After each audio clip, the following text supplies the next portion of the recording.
서울의 한 오래된 아파트 단지에 젊은 대학생 혜진이 살고 있었습니다. 혜진은 항상 바쁘게 대학을 다니느라 친구들과의 모임이나 야외 활동보다는 집 안에서 조용히 책을 읽거나 인터넷을 하는 것을 선호했습니다. 어느 날 혜진은 인터넷 커뮤니티 사이트에서 이상한 글을 발견하게 됩니다.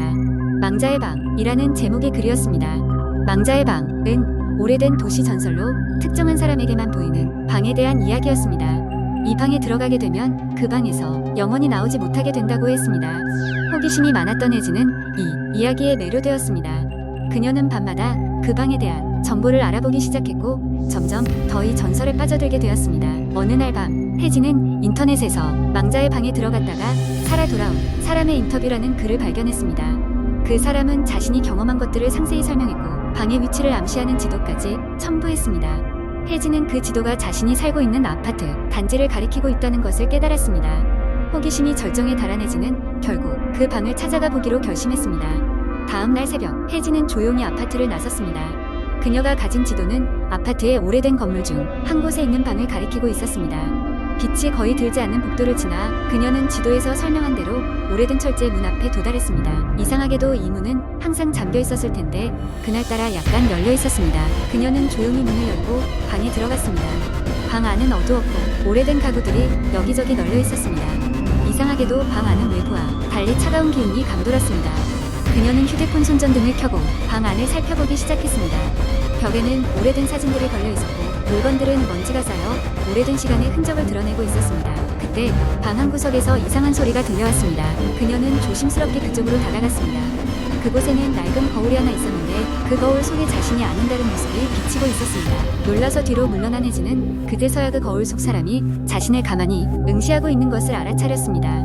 그것은 이곳에서 죽은 사람의 영혼일 것이라는 생각이 들자 소름이 돋았습니다. 갑자기 방 안의 온도가 급격히 떨어지고 그녀의 주변에는 알 수 없는 속삭임이 들리기 시작했습니다. 너무 두려웠던 혜진은 방에서 나가려고 했으나 문은 닫히고 열리지 않았습니다. 그녀는 당황하며 문을 두드렸지만 아무 응답도 없었습니다. 그 순간 그녀의 휴대폰에 메시지가 도착했습니다. 메시지는 인터넷에서 만나게 된 망자의 방에 들어갔다가 살아나온 사람의 것이었습니다. 그 방에서 나오려면 너의 이름을 두고 와야 해라는 내용이었습니다. 혜진은 어떻게 해야 할지 몰라서 순간 멍해졌습니다. 그때 거울 속의 그림자가 마치 그녀에게 무엇인가를 제안하는 듯 손짓했습니다. 혜진은 직감적으로 거울에 손을 대고 조용히 자신의 이름을 되뇌었습니다. 그러자 방 안의 분위기가 점점 변화하기 시작했습니다. 속삭임은 사라지고 방 안은 서서히 따뜻함을 되찾으며 문이 열렸습니다. 혜진은 급하게 방을 나왔고 등 뒤로 문이 철컥 소리를 내며 스스로 닫혔습니다. 그녀는 숨을 고르며 아파트 복도를 뛰어나왔습니다. 이후 혜진은 그 방에 대해 인터넷에 다시 조사했고 그날 자신이 들었던 것들이 모두 환상이 아니라는 사실을 점점 확신하게 되었습니다. 그날 이후로 그녀는 자신의 이름 대신 별명을 사용하며 살아갔고 그 방에 대한 이야기는 절대 다시 언급하지 않았습니다. 그리고 그 아파트에서는 이상하게도 혜진과 비슷한 또래의 사람이 자주 이사를 가게 되었다는 소문이 돌았습니다. 그들이 모두 망자의 방을 경험했다는 것을 아무도 알지 못한 채로 말입니다. 이 이야기는 혜진이 인터넷에 남긴 마지막 글로서 지금도 어디에선가 그 방을 찾아 떠나려는 호기심 많은 이들에게 경고의 메시지를 전하고 있습니다. 두 번째 이야기, 한밤중에 나는 친구들과 함께 인터넷에서 유명한 한국의 공포 이야기들을 찾아 읽고 있었다. 여러 가지 귀신과 괴담들이 넘쳐났지만 그 중에서도 특히 우리의 시선을 끈 것은 제오동의 그녀라는 제목의 글이었다. 이 이야기는 오래된 아파트 단지의 심령 현상을 다룬 것이었는데 실제 사건에 기반한 것이라는 설명 때문에 더욱 흥미롭게 느껴졌다. 이 아파트 단지는 1980년대 초에 지어졌고 제오동은 다른 동들에 비해 입주자가 적었다고 한다.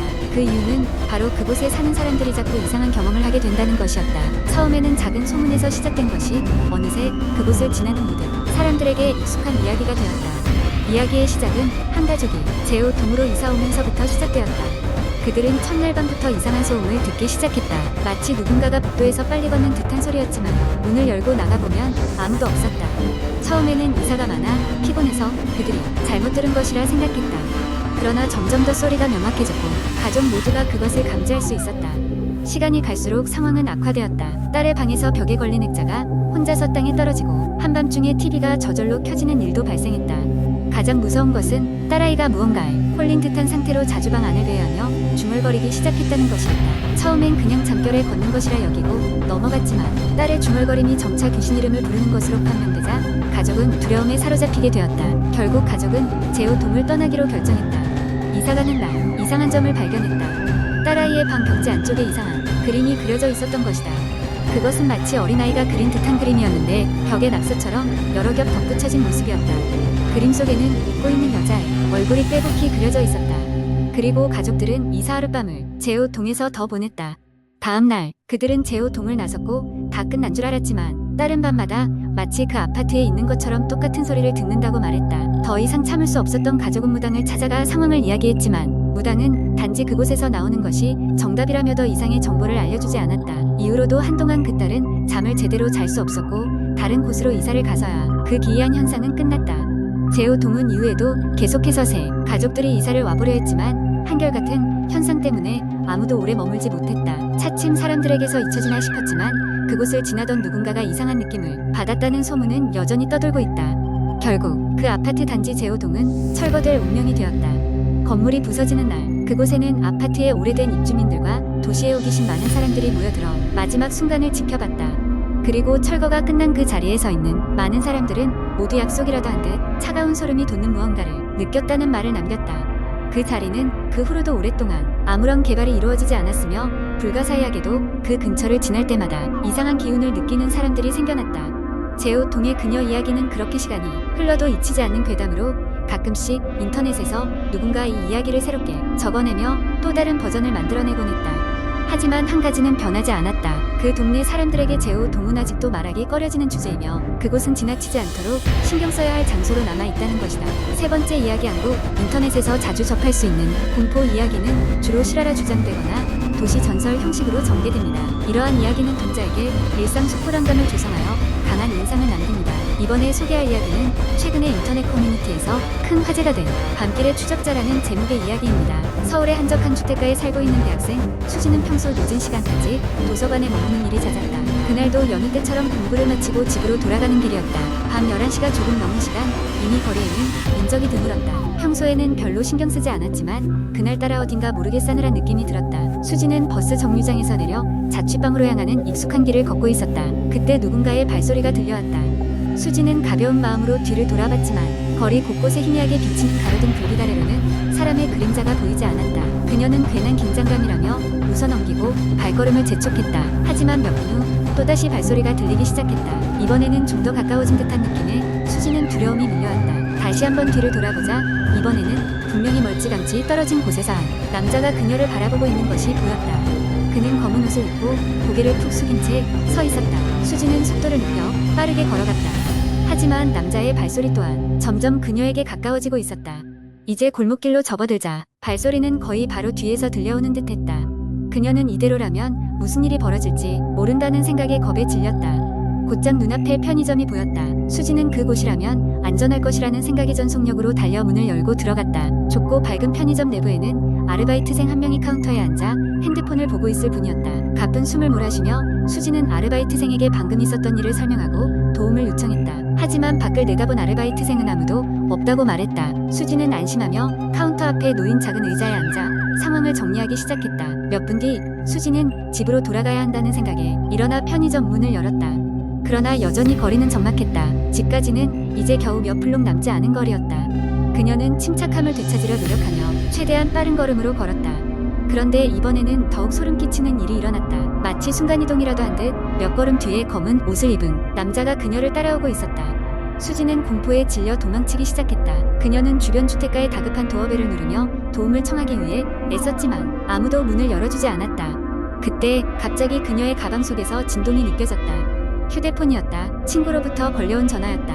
수지는 떨리는 손으로 전화를 받으며 호흡을 가다듬었다. 친구의 목소리를 들은 순간 거짓말처럼 남자의 발소리가 사라졌다. 주변을 둘러봤지만 그는 더 이상 보이지 않았다. 그제야 수지는 자신이 도착한 곳이 집 앞이라는 것을 알았다.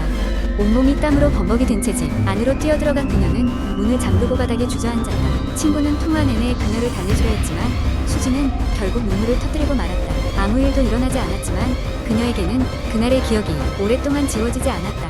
며칠 후 수지는 인터넷 게시판에 그날의 경험을 올리며 조심하라는 경고의 글을 남겼다. 처음에는 그녀의 이야기를 대수롭지 않게 여기는 사람들이 많았지만 비슷한 경험을 했다는 사람들이 하나둘씩 나타나기 시작했다. 이야기는 삽시간에 퍼져나갔고 결국 지역 경찰서에서도 이 사건에 대해 조사에 착수하게 되었다.